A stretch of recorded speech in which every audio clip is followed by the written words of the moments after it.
नमस्कार, मैं हूं मकरंद काले। मैं लेकर आया हूं आपके लिए मध्य प्रदेश की वो तमाम बड़ी खबरें जो आज सुर्खियों में रही। सबसे पहली खबर यूरिया के गायब होने से जुड़ी हुई।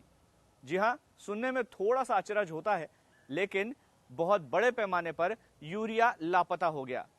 सरकारी तौर पर बांटने के लिए लाया गया यूरिया जबलपुर से लापता हो गया।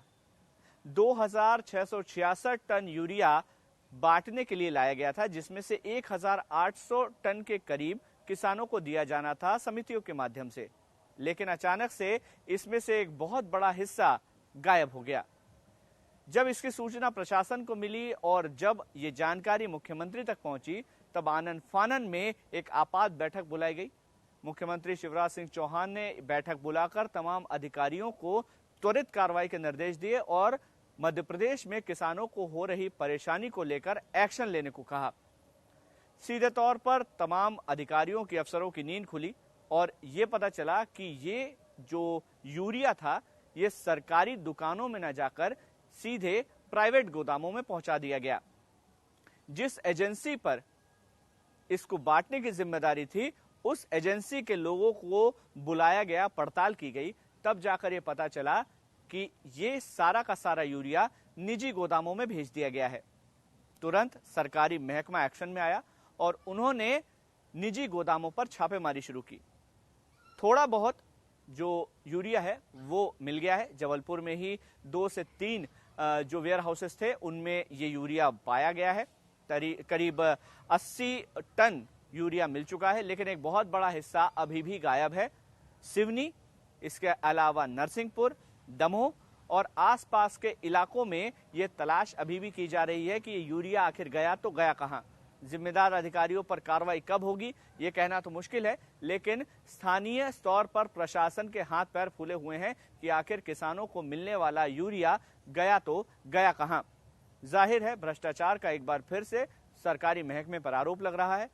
पूर्व मुख्यमंत्री कमलनाथ ने आज अपनी प्रेस कॉन्फ्रेंस में इस बात का जिक्र भी किया कि अलग अलग घोटालों का आरोप इस सरकार पर लग रहा है, इसीलिए इसको सत्ता में रहने का अधिकार नहीं है।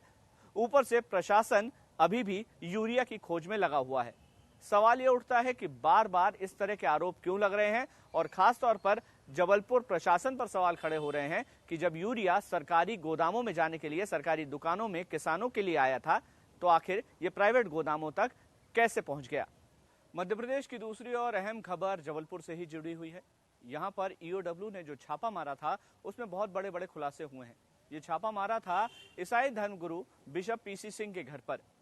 Bishop PC Singh board of education Christian school north India का चेयरमैन बताया जाता है। इस बिशप ने अलग अलग तरीकों से फ्रॉड करके 2 करोड़ से ज्यादा की रकम अपने बैंक खाते में डाल ली थी या फ्रॉड तरीके से अपने बैंक खाते में ट्रांसफर कर ली थी। नागपुर के एक शख्स की शिकायत के आधार पर इस बिशप के घर पर ईओडब्ल्यू ने छापा मारा। इस बाबत मध्य प्रदेश के मुख्यमंत्री शिवराज सिंह चौहान ने भी एक बैठक बुलाई और ईओडब्ल्यू से इस पूरे मामले में अपडेट लिया गया। जानकारी के मुताबिक इस बिशप के घर पर 1 करोड़ से ज्यादा की कैश रकम बरामद हुई है। इसके अलावा 18,000 की विदेशी करेंसी, 32 इंपोर्टेड घड़ियां, 9 से ज्यादा कार, एक डिस्कवरी कार जिसकी कीमत 90 लाख रुपए है, 2 किलो सोना, इसके साथ साथ 32 से ज्यादा प्रॉपर्टी डिटेल्स जो कि अवैध बताई जा रही है और 48 बैंक खाते। आप सोचिए, एक धर्म गुरु के पास इतनी संपत्ति आई तो आई कैसे। दरअसल इस पीसी सिंह नाम के शख्स की शुरुआत यहां पर 1986 में हुई, जब वो बोर्ड ऑफ एजुकेशन में एक एम्प्लॉय के तौर पर जुड़ा। यहां पर उसने अलग अलग लोगों से संपर्क किया। ये सोसाइटीज बच्चों के एजुकेशन को लेकर फंड डोनेट करती हैं।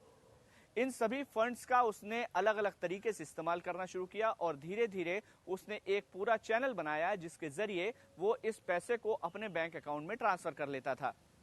इसके ऊपर देश के अलग अलग राज्यों में, अलग अलग जिलों में कुल 99 एफआईआर दर्ज हैं। आप देखिए पैसों की बंदरबाट किस तरीके से होती है कि इतने सालों तक ये शख्स ना किसी सरकारी एजेंसी के रडार पर आया, ना किसी ने इससे आकर पूछताछ की, ना पड़ताल की, लेकिन 99 एफआईआर होने के बावजूद ये शख्स अब तक कानून के दायरे से, कानून के शिकंजे से बचा रहा। बताया जाता है कि पीसी सिंह इस वक्त जर्मनी में है और पुलिस की गिरफ्त से दूर है।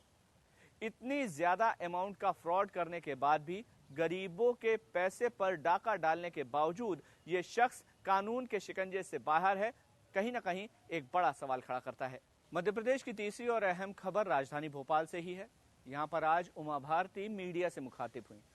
शराबबंदी को लेकर यूं तो वो पहले भी मीडिया से मुखातिब होती रही हैं, लेकिन आज भी शराबबंदी के मुद्दे को उठाते हुए वो अपने असल मुद्दे पर आई।